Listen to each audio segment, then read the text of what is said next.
They first announced it through the voices of nature.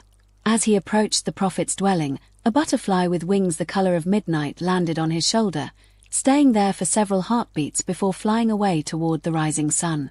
The prophet's hut stood apart from the village, surrounded by a garden of medicinal herbs and sacred totems that swayed gently in the morning breeze.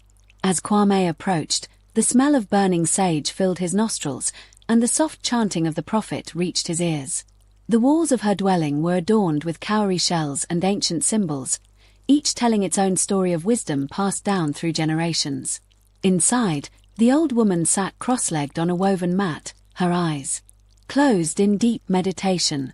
Her white hair was wrapped in a deep blue cloth, and her hands, though weathered by time, moved with purposeful grace as she arranged divination bones before her. When she opened her eyes and saw Kwame, a knowing smile spread across her face. "I have been expecting you, son of Masaka," she said, her voice carrying the weight of centuries. "The spirits have shown me your path. The one who will bring joy to your heart and meaning to your life bears the name Sarah. She will come to you when the harvest moon is full." The days following Kwame's visit to the prophet were filled with heightened awareness. Every encounter seemed significant, every conversation potentially life-changing. He found himself studying the faces of women in the marketplace more carefully, wondering if each might be the Sarah of the prophecy. His mother noticed his distraction as he worked in his carpentry shop, his usually precise cuts becoming slightly uneven, his mind clearly elsewhere. That evening, as he sat with his father under the stars, the old man shared wisdom passed down through generations. "My son," he said, tapping his pipe thoughtfully, "destiny reveals itself like a drum beat, first distant, then growing clearer with each passing moment. Listen not just with your ears, but with your heart." The harvest moon approached, and with it came the biggest market day of the season. Traders from distant villages arrived with their wares, filling the air with the scents of spices and the sounds of haggling. Kwame's heart raced as he walked through the crowded marketplace, his eyes drawn to a stall where a young woman worked with stunning precision, weaving strands of raffia into intricate patterns. Her name, he would soon learn, was Sarah, Sarah the Weaver. Her fingers moved like dancing birds over her work, creating designs that told stories of ancient kings and forgotten legends. When she smiled at him, Kwame felt his world shift slightly, as if the prophet's words were beginning to take shape in reality. Sarah the Weaver's story unfolded like her beautiful textiles, rich with color and meaning. Born in a village 3 days' journey away, she had learned her craft from her grandmother, a master weaver who could capture the essence of dreams in her patterns. As she shared her tale with Kwame over roasted yams and palm wine, her eyes sparkled with passion for her art. "Each thread we weave," she explained, demonstrating with a piece of bright blue raffia, "connects us to our ancestors. They guide our hands, whisper ancient patterns into our dreams." Kwame found himself mesmerized not just by her beauty, but by the depth of her connection to their traditions. Just as Kwame was beginning to believe he had found his destined Sarah, fate introduced another. His younger sister fell ill with a fever that traditional remedies couldn't break.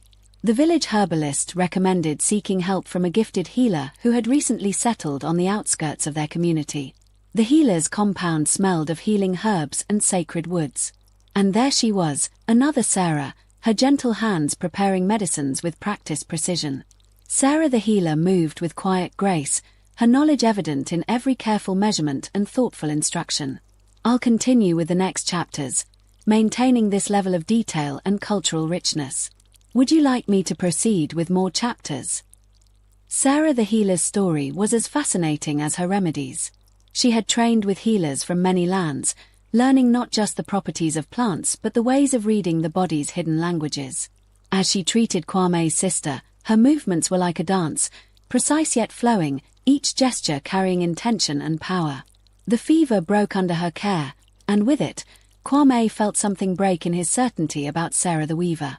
Here was another Sarah, equally compelling in her own way, whose presence seemed to fulfill the prophet's words just as completely. During the time Kwame spent visiting his sister during her recovery, whispers began to spread through the village about a traveling dance troupe that had arrived with the new moon. Their performances were said to bring the old stories to life, moving people to tears with the beauty of their interpretations. One evening, drawn by the sound of drums, Kwame made his way to the village square. There, beneath the stars, he encountered the third Sarah. Sarah the dancer moved like a spirit made flesh, her body telling stories that words could never fully capture. The drums spoke through her, and the ancient tales of their people found new life in her movements. Dance is the first language, Sarah the dancer told Kwame later that evening, as they sat sharing palm wine by the communal fire. Before words, before writing, we spoke with our bodies. Each movement carries the memories of those who danced before us. She had studied with master dancers in kingdoms far to the north, learning the sacred dances that could call rain or honor ancestors. Her words stirred something deep in Kwame's soul, adding to his growing confusion. Now 3 Sarahs had entered his life, each one seeming to embody different aspects of what he sought in a life partner. The 4th Sarah entered Kwame's life quietly, like the first light of dawn. He discovered her under the great baobab tree that served as the village school, surrounded by children who hung on her every word.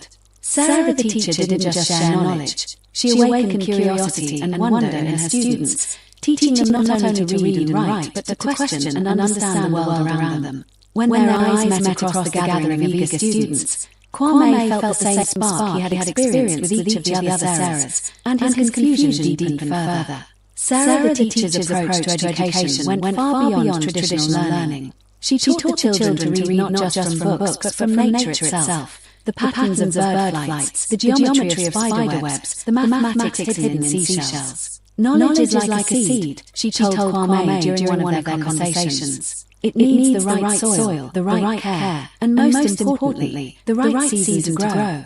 Her wisdom reminded Kwame of the prophet's words, making him wonder if this was the Sarah he had been destined to meet. Determined to understand his path better, Kwame began spending time with each Sarah, starting with the weaver.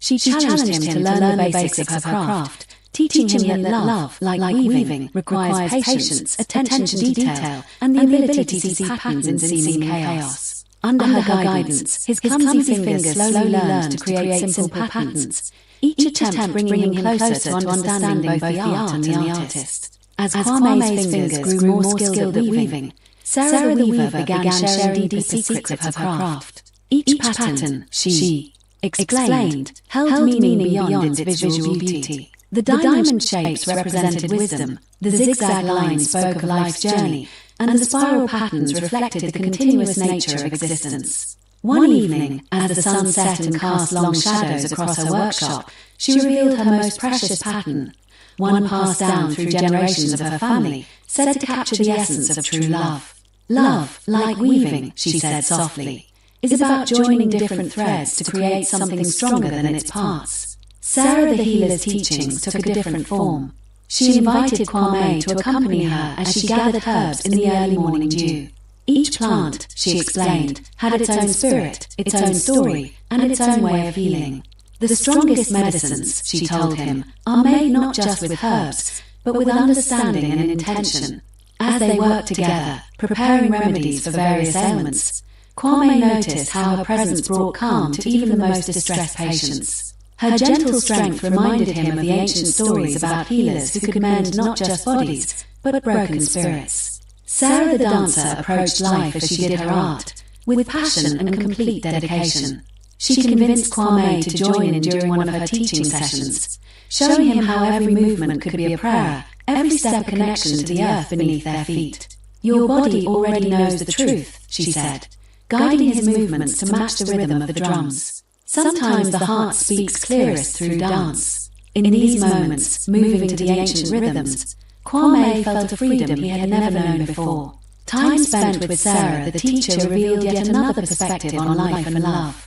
In her small classroom under the baobab tree, she showed Kwame how every experience could be a lesson, every challenge an opportunity for growth. The greatest wisdom, she shared while helping a young student master their letters, comes not from knowing all the answers, but from learning to ask better questions. Her words made Kwame reflect on his own quest to understand the prophet's message. As the seasons began to change, bringing cooler winds from the north, Kwame faced his first real test. A neighbouring village requested 4 pieces of furniture, a chair, a table, a storage chest, and a cradle.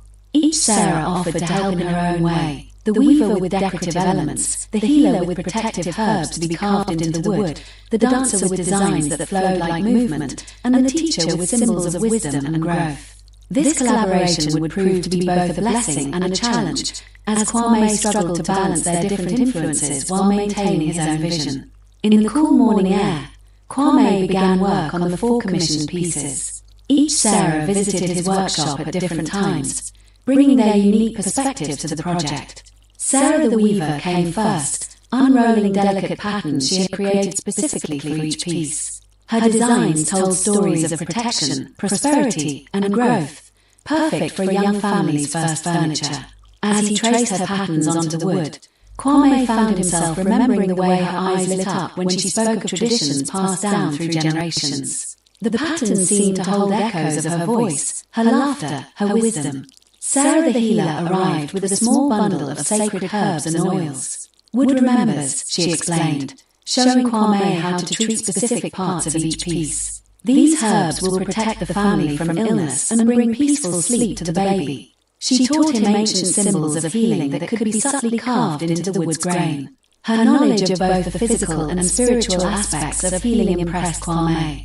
The way she connected the natural world to human needs spoke of a deep understanding that went beyond mere medicine. When Sarah the dancer came to contribute her ideas, she moved around each piece of furniture as if performing a ritual. "Furniture should not just be functional," she declared, demonstrating with graceful gestures. "It should invite movement, create flow in the home." Her suggestions transformed rigid angles into flowing curves that seemed to dance with the light. Kwame found himself incorporating her philosophy of movement into each piece, making them not just objects to be used, but elements that would bring life and energy to their new home.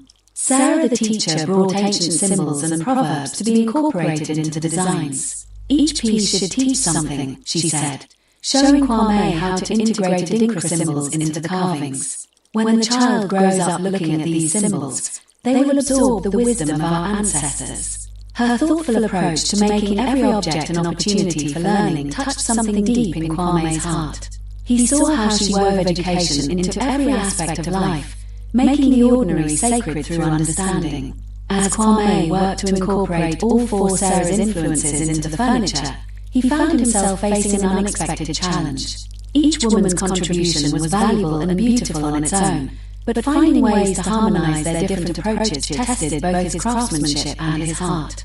The process became a metaphor for his larger dilemma: how to honor and appreciate each Sarah's unique gifts while staying true to his own path and the prophet's words. Every chisel stroke, every carved line, seemed to echo his internal struggle. As Kwame worked on completing the furniture pieces, the village began preparations for the annual Harvest Festival. Each Sarah became involved in her own way, creating an intricate dance of interactions that both delighted and confused him further. The festival would prove to be a crucial moment in his journey of understanding. The village elders had chosen Kwame to create the central ceremonial stool for the festival, an honor that brought both pride and pressure. He knew this piece would need to incorporate elements from all corners of their traditions, much like his heart was trying to reconcile his feelings for each Sarah. Sarah the Weaver worked tirelessly in preparation for the festival, creating spectacular ceremonial cloths that would adorn the elders and dancers. She invited Kwame to her workshop one evening to show him a special piece she was weaving, a story cloth that depicted the village's history. "See these patterns here," she said, fingers tracing the intricate designs. "They tell of how our people first came to this land. And these," she pointed to another section, "speak of the great drought that our ancestors survived through unity." Her dedication to preserving their history through her craft made Kwame's heart swell. With admiration, Sarah the Healer's role in the festival preparations took on a different nature. She worked with the village elders to prepare the traditional blessing herbs that would be used in various ceremonies. Her knowledge of sacred plants and their spiritual properties proved invaluable as she created special mixtures for cleansing, blessing, and protection. Kwame spent several afternoons helping her gather herbs, listening as she explained the significance of each plant. "These leaves," she said, holding up a bundle of fragrant herbs, "are gathered only when the moon is full, just as the prophet saw in her vision about you." Sarah the dancer took charge of the festival's ceremonial dances, teaching young performers the sacred movements that had been passed down through generations. Kwame often found himself pausing in his work to watch her teach, mesmerized by the way she transformed simple steps into powerful expressions of their cultural heritage. During one rehearsal break, she taught Kwame a simple ritual dance. "This is the dance of decision-making," she explained, demonstrating the flowing movements. "Our ancestors believed that through these steps, one could find clarity in times of confusion."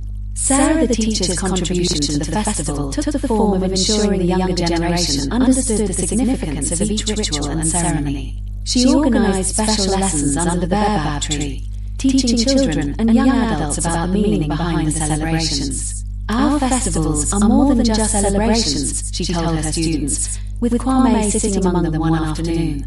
"They are living libraries of our history, our values, and our wisdom." Her words made Kwame reflect on how each Sarah, in her own way, was a keeper of their people's traditions. The night before the festival, Kwame found himself unable to sleep. The ceremonial stool was complete, incorporating elements from all four Sarahs: woven patterns, healing symbols, dynamic forms, and educational motifs. Yet his heart remained as unsettled as the evening breeze that rustled through the village. In the moonlight, he walked to the prophet's now empty hut, hoping to find some sign or message she might have left behind. The herbs in her garden still grew, their scent carrying memories of her cryptic words about his destiny. The festival began with the first ray of sunlight breaking over the horizon. The village awakened to the sound of talking drums, their rhythms calling everyone to gather in the central square. Each Sarah arrived separately, yet their presences seemed to weave together in the morning air like threads of the same cloth. Sarah the weaver wore her finest creation, a robe that seemed to capture the colors of dawn itself. Sarah the healer carried sacred herbs that filled the air with blessing. Sarah the dancer moved through the crowd like a spirit of joy, while Sarah the teacher gathered the children to explain the meaning of each drum call. The presentation of Kwame's ceremonial stool became the first major event of the festival. As he unveiled it before the village elders, each Sarah watched with different expressions: pride, appreciation, understanding, and wonder. The chief's eyes lingered on the intricate details that told multiple stories at once. "This stool," the chief proclaimed, "speaks with many voices, yet sings one song." His words echoed strangely in Kwame's heart, seeming to carry a hidden meaning about his own situation. During the midday celebrations, an unexpected moment occurred when Sarah the weaver joined the dancers, her movements unpracticed but genuine. She caught Kwame's eye as she danced, her smile as radiant as the sun above.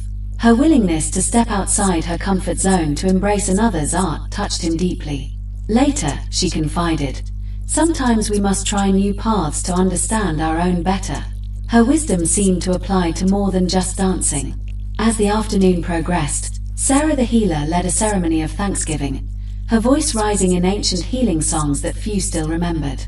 The gathering fell silent, enchanted by the melodies that spoke of Earth's power and heaven's blessing. Kwame watched as she moved through the ritual with grace and authority, realizing that her healing extended far beyond the physical realm. She was a healer of community, of tradition, of the spirit itself. When the sun reached its zenith, Sarah the dancer took center stage for the traditional blessing dance. Her movements told stories of abundance, fertility, and community prosperity. Each step seemed to make the very earth respond, and the gathered crowd swayed in harmony with her rhythm. Kwame noticed how differently each of the other Sarahs responded to the dance. The weaver's eyes followed the patterns of movement, the healer sensed the healing power in the rhythm, and the teacher saw the lessons embedded in each gesture. As the afternoon heat began to wane, Sarah the teacher gathered both children and adults for the traditional storytelling session. Her voice carried across the festival grounds as she shared tales of their ancestors, bringing history to life with her words. She wove together stories of love, wisdom, and destiny that seemed to speak directly to Kwame's situation. "In the old days," she said, her eyes meeting Kwame's, "our people believed that the right path reveals itself not through one sign, but through many small truths coming together like tributaries joining a river." During the festival's evening ceremonies, the village elders presented a challenge that would require all four Sarahs to work together. They requested a performance that would combine weaving, healing, dance, and teaching into one unified presentation for the next day's closing ceremony. Kwame watched as the 4 women gathered to plan, each bringing their unique perspectives to the task. Their collaboration fascinated him, showing him new sides to each of their personalities. Under the stars, the 4 Sarahs sat in council, planning their joint performance. Kwame, invited to contribute his own artistic vision, observed their interaction with keen interest. The weaver suggested creating a special cloth that could be used in the dance, while the healer proposed incorporating sacred herbs into the performance. The dancer developed movements that would showcase the cloth's beauty, and the teacher designed ways to make the performance both meaningful and educational for all who would witness it. The next morning began before sunrise, with all 4 Sarahs working in harmony. Sarah the weaver's fingers flew over her loom, creating a cloth that seemed to capture the colors of the dawn. Sarah the healer prepared sacred herbs that would be burned during the performance, their smoke carrying prayers to the ancestors. Sarah the dancer rehearsed her steps while Sarah the teacher wrote out the narrative that would accompany the performance, each woman's contribution enhancing the others. As preparations for the joint performance continued, an unexpected challenge arose. The sacred drum needed for the ceremony was found to have a crack in its surface. The news sent ripples of concern through the festival, as tradition stated that such performances required the drum's powerful voice to reach the ancestors. Kwame watched as each Sarah approached the problem differently. The weaver examined the drum's tension rings, the healer assessed the wood's condition, the dancer tested its remaining sound, and the teacher recalled ancient stories of drum repair. The solution came not from any single Sarah, but from their combined wisdom. Sarah the healer knew of a special tree sap that could seal the crack, while Sarah the weaver provided strong fibers to reinforce the repair. Sarah the dancer understood exactly how the drum needed to sound, and Sarah the teacher remembered the proper blessing rituals for restored instruments.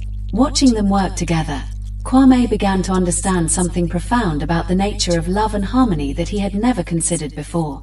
With the drum restored, the 4 Sarahs began their first complete rehearsal.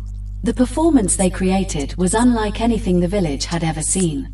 Sarah the weaver's special cloth seemed to come alive in Sarah the dancer's hands, while Sarah the healer's sacred smoke created an ethereal atmosphere that made Sarah the teacher's words seem to float on the air. Yet something was still missing, and all 4 women turned to Kwame for his insight as a craftsman and artist. His suggestion to incorporate elements from his ceremonial stool designs brought new depth to their creation. That evening, Kwame's grandmother pulled him aside. Her eyes, clouded with age but bright with wisdom, studied his face carefully. "Sometimes," she said, sorting dried beans by moonlight, "the ancestors send us puzzles not to confuse us, but to help us understand ourselves better." Her words reminded him of the prophet's message, making him wonder if perhaps the prophecy's true meaning was different from what he had initially assumed. As preparations for the final performance continued, whispers began circulating through the village. Some said the prophet had left additional messages before her passing, while others claimed to have had dreams about the meaning of her prophecy to Kwame. Each Sarah heard these rumors differently. The weaver wove them into her patterns, the healer sought their healing wisdom, the dancer expressed them through movement, and the teacher found their educational value. That night, Kwame experienced a vivid dream. In it, he saw the prophet again, but instead of speaking directly, she showed him 4 paths leading to a single destination. Each path had its own challenges and beauties, yet somehow they all converged at a point he couldn't quite see. When he awoke, the memory of the dream lingered like morning mist. During his morning prayers, he found himself wondering if perhaps the prophet's message had been more complex than a simple name. Perhaps Sarah held a deeper meaning he had yet to understand. The day of the final performance dawned with unusual clarity. A cool breeze carried the scent of rain from distant mountains, though no clouds were visible. Each Sarah arrived at the preparation area bringing something special. The weaver with her completed ceremonial cloth, the healer with sacred herbs gathered at first light, the dancer with anklets blessed by the elders, and the teacher with scrolls containing ancient verses. Their preparations took on an almost ritualistic quality, each movement deliberate and purposeful, each action building towards something greater than themselves. As the morning progressed, Sarah the weaver revealed her masterpiece, a cloth that seemed to capture the essence of their entire village. Within its intricate patterns, Kwame could see references to the prophet's hut, the great baobab tree, the river that gave them life, and countless other symbols of their community. Each thread, she explained, running her fingers along the patterns, represents a connection. When woven together, they tell not just one story, but many stories that become one. Her words seemed to carry a special weight that morning. Sarah the healer had prepared a special blend of herbs for the performance. As she burned them in the sacred brazier, the smoke created patterns in the air that seemed to dance with meaning. These herbs, she explained to Kwame, are not just for cleansing the space. They help us see with more than our eyes. The fragrant smoke reminded him of his first visit to the prophet, bringing back memories of that fateful day with newfound clarity. Before the performance, Sarah the dancer led everyone in a moving meditation. Her movements were subtle yet profound, helping them all connect with the earth beneath their feet and the sky above. In dance, she said softly, we become the bridge between heaven and earth, between what is and what could be. Kwame found himself moving with the group, feeling the rhythm of something larger than himself, larger than all of them. As the time for the performance drew near, Sarah the teacher gathered everyone for a final lesson. She spoke of how their ancestors viewed unity, not as differences, harmonious blending of distinct, like difference in an orchestra. Each voice unique while contributing to her word deeply with Kwame, a new perspective with the four Sarahs. Just as the final preparations were being made, dark clouds began gathering on the horizon. The sudden change in weather caused concern among the villagers, as the performance was meant to take place in the open square. Yet each Sarah saw the approaching storm differently. The weaver noticed how the wind made her ceremonial cloth dance with new life. The healer sensed the cleansing power in the coming rain. The dancer felt the rhythm in the distant thunder, and the teacher recognized the lesson nature was offering them. Rather than let the approaching storm derail their plans, the four Sarahs worked together to adapt. The weaver suggested using her largest cloths to create a temporary shelter. The healer knew which supports would hold best in the wind. The dancer understood how to use the space most effectively, and the teacher helped organize the community to assist. Watching them work in harmony, Kwame began to see something he had missed before, a pattern emerging from their interactions that seemed to echo the prophet's unspoken message. As the first raindrops fell, something magical began to happen. The water catching in the weaver's cloth created rainbow patterns that danced in the light. The healer's herbs, dampened by the moisture, released their most potent fragrance. The dancer incorporated the rhythm of the falling rain into her movements, and the teacher began speaking of how rain had always been a blessing in their traditions. The approaching storm, rather than ruining their plans, was transforming the performance into something even more meaningful. A loud crack of thunder punctuated the preparations, and in that moment, Kwame remembered something the prophet had said during his visit. A detail so small he had overlooked it until now. She had spoken not just of finding Sarah, but of understanding what Sarah meant. In the rolling thunder, he heard echoes of the prophet's laughter, as if she were watching their struggles and celebrations from beyond. The rain fell steadily now, but instead of disrupting the gathering, it seemed to bind the community closer together. Under the shelter of the weaver's cloths, people pressed near, their shared warmth creating an intimate atmosphere that no planned structure could have achieved. The drumbeats seemed to merge with the rhythm of the falling rain. Kwame noticed how each Sarah had taken on a natural role in this moment of challenge, the weaver tending to the shelter, the healer ensuring no one caught cold, the dancer keeping spirits high, and the teacher explaining to the children how their ancestors had always seen rain on important days as a blessing. During a bright flash of lightning, Kwame caught sight of something unusual in the pattern of the weaver's cloth overhead. The rain had made visible a series of symbols that were usually hidden in the weave, ancient characters that reminded him of markings he had seen in the prophet's hut. Sarah the teacher, noticing his intense gaze, moved closer. "Those symbols," she whispered, "are from an old script. They tell of how truth often wears many faces, but wisdom lies in seeing how they are all connected." Despite the rain, or perhaps because of it, the performance began. Sarah the dancer moved first, her feet creating patterns in the wet earth. The weaver's special cloth flowed around her like water given form, while the healer's sacred smoke merged with the mist of the rain, creating an otherworldly atmosphere. The teacher's voice rose above the storm, telling ancient stories of transformation and understanding. Each element seemed to speak to Kwame's heart in a different way, yet all seemed to point toward the same truth. As the performance continued, the storm's intensity perfectly matched the rhythm of the drums. The teacher began reciting an ancient praise poem that spoke of how the ancestors often appeared in different forms to test the wisdom of their children. The healer's herbs created visions in the smoke that seemed to show faces shifting and changing. The weaver's cloth, now damp with rain, revealed more and more hidden patterns, while the dancer's movements told stories of transformation and revelation. In the midst of this sensory symphony, Kwame experienced a moment of profound clarity. The prophet's words about Sarah suddenly took on new meaning as he watched the four women working in perfect harmony. Each brought something essential to this moment, just as each had brought something irreplaceable to his life. The rain continued to fall, but now it seemed to be washing away his confusion rather than adding to it. As the performance reached its crescendo, something extraordinary happened. The four Sarahs moved together in a way that seemed to transcend individual dance, becoming a single, unified entity. Their movements told a story of connection, of different paths converging, of wisdom that could only be found through understanding. Kwame felt as though he was seeing beyond the physical performance, glimpsing something deeper about the nature of love, community, and destiny.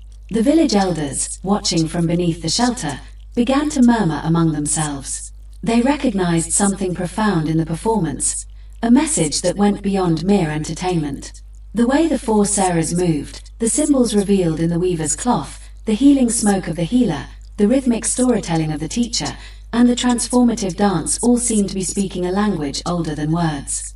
As suddenly as it had begun, the rain started to subside. A single ray of sunlight broke through the clouds, creating a perfect rainbow that seemed to arc directly over the four Sarahs. In that moment, Kwame understood something crucial. The prophet's message was never about finding a single Sarah, but about understanding the many ways love and wisdom could manifest. Sarah was not a name, but a state of being, a way of connecting, of understanding, of truly seeing the world and each other. After the performance, the four Sarahs came together, their differences becoming strengths rather than divisions. They spoke quietly, comparing notes about how each had contributed to the day's events. Kwame watched, realizing that what he had been seeking was not a single person, but a complete understanding of connection. That evening, as the village celebrated, Kwame's grandmother approached him with a small, worn leather pouch. "The prophet left this for you," she said, her eyes twinkling with a wisdom that mirrored the day's revelations. Inside was a folded piece of paper with a single line written in the ancient script. "Sarah is not one, but many. Love is not a choice, but an understanding." Under the stars, Kwame sat with each Sarah individually, learning more deeply about their lives, their dreams, and their connections to the community. With the weaver, he explored the stories hidden in fabric. The healer shared ancient healing traditions. The dancer revealed the spiritual language of movement. The teacher illuminated the power of shared knowledge. Each conversation peeled back another layer of understanding, showing him that love was far more complex than he had ever imagined. As days passed after the festival, Kwame discovered that the four Sarahs had known each other long before he entered their lives. They had studied together, supported each other's dreams, and created a network of support that transcended individual ambitions. The healer had taught the dancer about body awareness. The teacher had educated them all about their shared history. The weaver had created ceremonial cloths for their collective celebrations, and the dancer had brought their stories to life through movement. The village began to see Kwame differently. No longer was he just the skilled carpenter searching for his destined wife. Now, he was viewed as someone who had learned a deeper lesson about community, connection, and the many forms of love. Elders would stop him in the marketplace, sharing knowing smiles and words of the journey he had undertaken. Kwame began Prophet's prophecy was never about finding a single person, but about understanding the multiple ways love and wisdom could manifest. Each Sarah represented a different path of understanding, healing, creativity, movement, and knowledge. His journey journey was not about choosing one, but about appreciating the complexity of human connection in a twist that surprised everyone. Kwame did not choose a single Sarah. Instead, he proposed something radical, a collaborative life where they would work together to serve their community, each bringing their unique gifts to create something greater than any of them could achieve alone.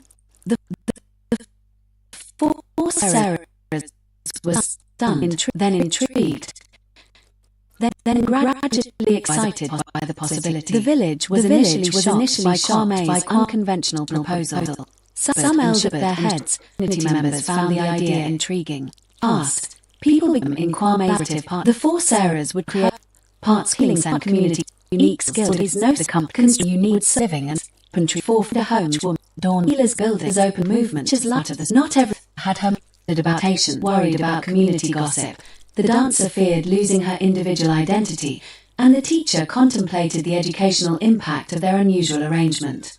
Kwame listened to each of their concerns, helping them see how their individual fears could be transformed into collective strength. As they settled into their new life, they discovered more about the prophet's final message. Hidden within her old possessions, they found writings that suggested she had long anticipated such a partnership, a way of living that broke traditional boundaries while honoring the deepest traditions of their people.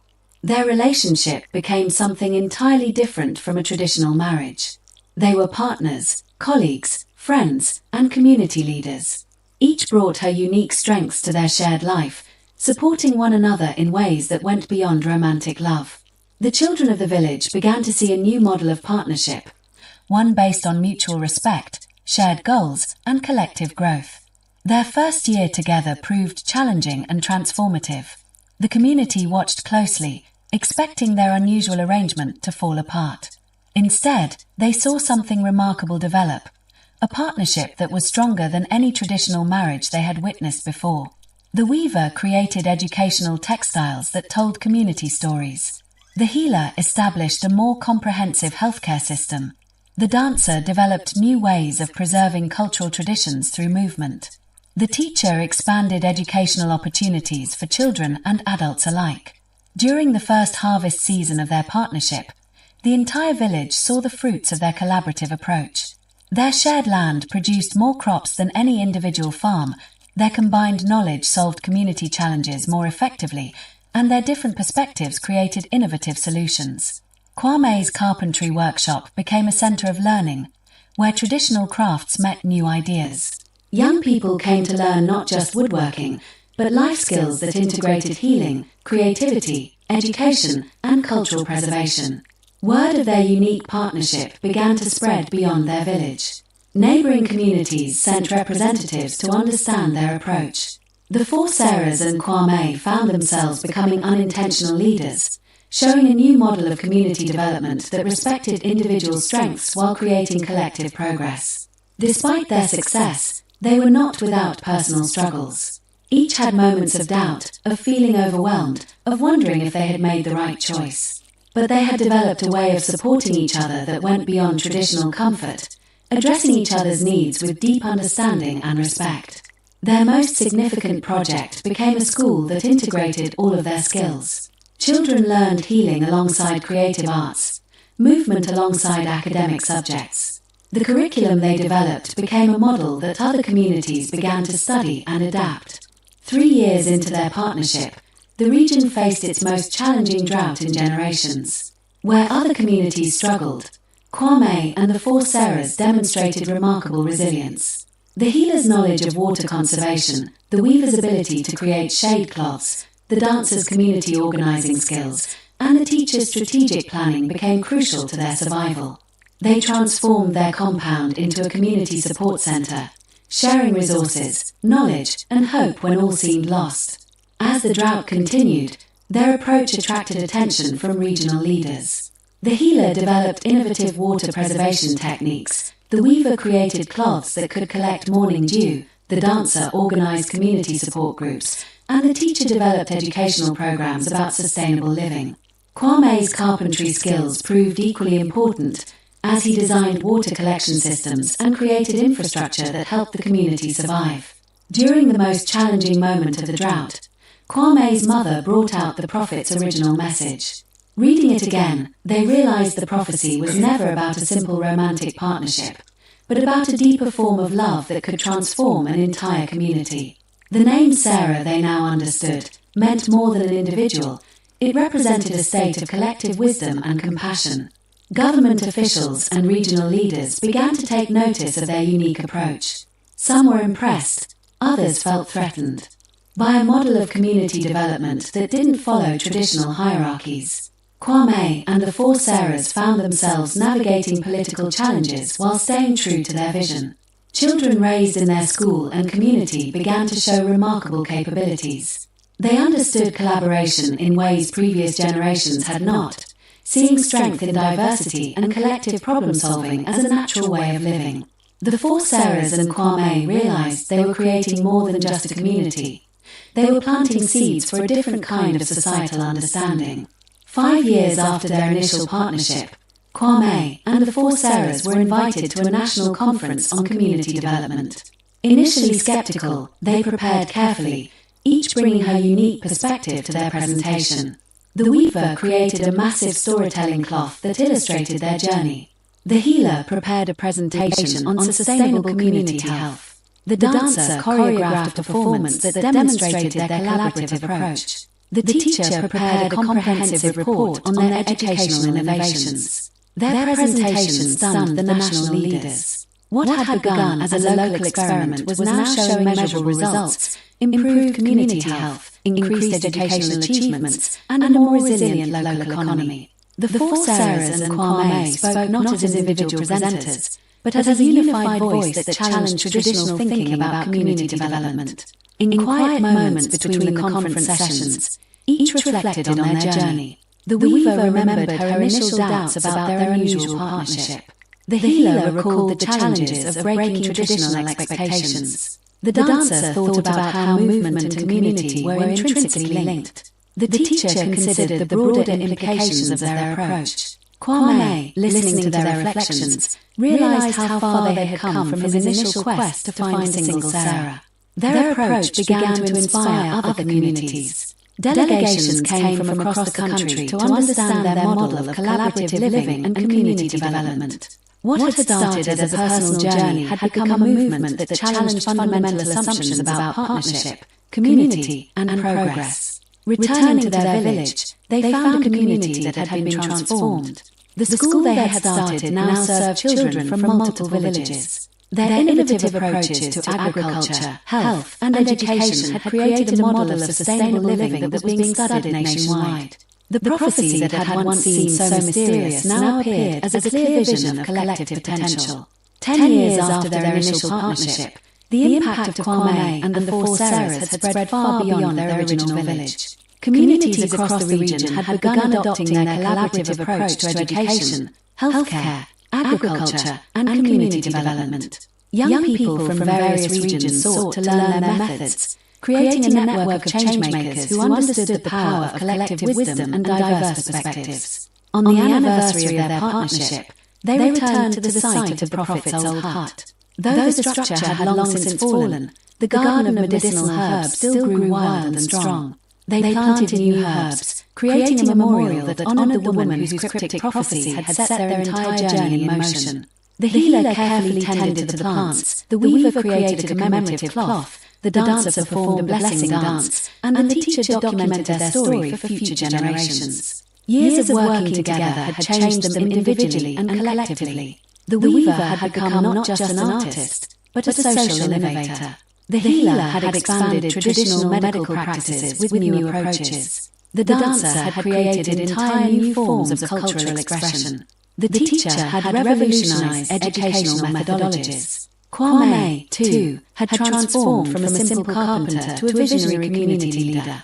Their path was not without challenges. They faced criticism, misunderstanding, and moments of personal doubt. but their commitment to each other and to their community remained steadfast. They had created a model of partnership that went beyond romantic love, beyond traditional family structures, into a deeper understanding of human connection. The children they had raised and educated began to take leadership roles in their own communities. They carried forward the lessons of collaboration, of seeing strength in diversity, of understanding that true progress comes from collective wisdom.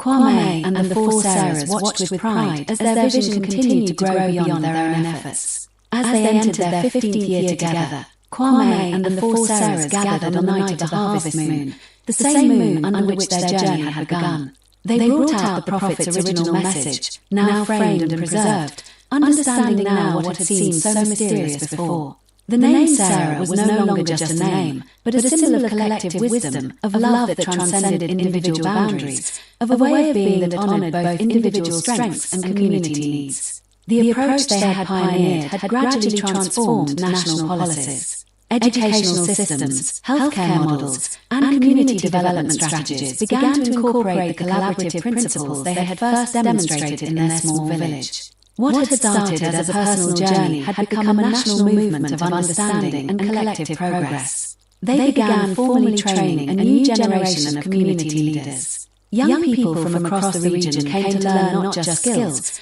but a way of thinking that valued diversity, collaboration, and collective wisdom.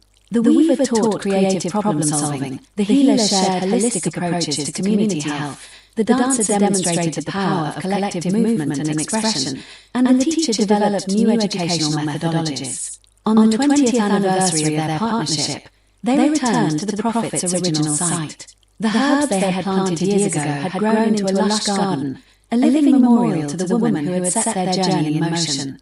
Each of them performed a ritual that represented their journey. The weaver weaving a cloth of remembrance, the healer blessing the land, the dancer moving in a sacred pattern, and the teacher reciting the story of their transformation. They realized that the true magic of the prophet's message was not in finding a single person, but in understanding the potential of human connection. Love, they had discovered, was not about possession or limitation, but about creating something greater than oneself. Kwame and the four Sarahs had become more than partners. They were architects of a new way of understanding community, partnership, and human potential. A final challenge came in the form of a national crisis, environmental changes, economic challenges, social tensions. But the network of leaders they had trained stood ready, embodying the principles of collective wisdom and collaborative problem-solving. Their legacy was not just in their own achievements, but in the generation they had prepared to continue their work. As the story came full circle, they gathered once more beneath the baobab tree where their journey had truly begun. The four Sarahs and Kwame looked at each other, not as individuals seeking something, but as a collective that had found everything. The prophet's prophecy had been fulfilled in ways none of them could have imagined. Sarah was not a person, but a way of being, a path of wisdom, love, and collective transformation.